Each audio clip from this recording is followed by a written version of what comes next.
What if I told you this iPad can do more for my video workflow than a computer? Think about it, you can edit with a keyboard and trackpad, make precise adjustments directly on the touchscreen, and even create custom, hand-drawn animations with a stylus. I've built an entire content creation system around this one device, from capturing ideas and planning projects to organizing footage, editing videos, and creating original visual effects. And in this video, I'm showing you the exact workflow that makes it all possible. At the beginning of my workflow, I use reminders to collect and organize great content I find across different platforms.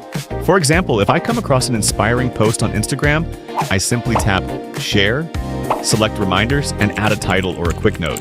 Then, whenever I need it, I can jump straight back to the original post from the link in Reminders.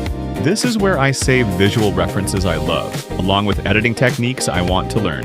Over time, it's become my own personal library of creative inspiration. When it comes to planning my schedule, I use Calendar to map out what I need to work on each day. I color code everything by category. Blue is for work, orange is for learning, pink is for publishing, and green is for personal tasks. If something gets delayed, just press and hold the event, then drag it to a new date.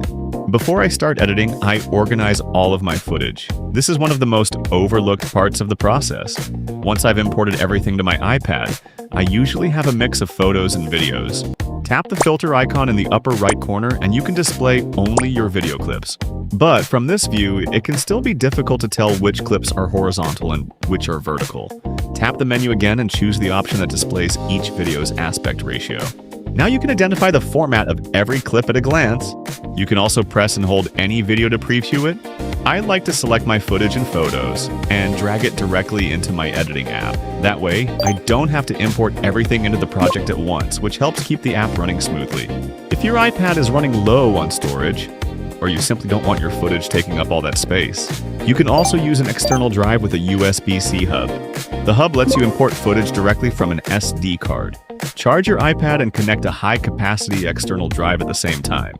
When it comes to editing apps, I've tried a lot of different options. The one I use most often now is CapCut. On the iPad, you can work with two different CapCut layouts. The iPad-optimized version supports multiple tracks, which makes it better for more complex edits.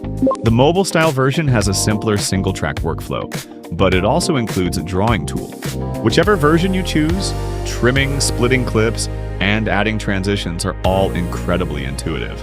CapCut also comes with a huge library of effects, templates, stickers, and text styles.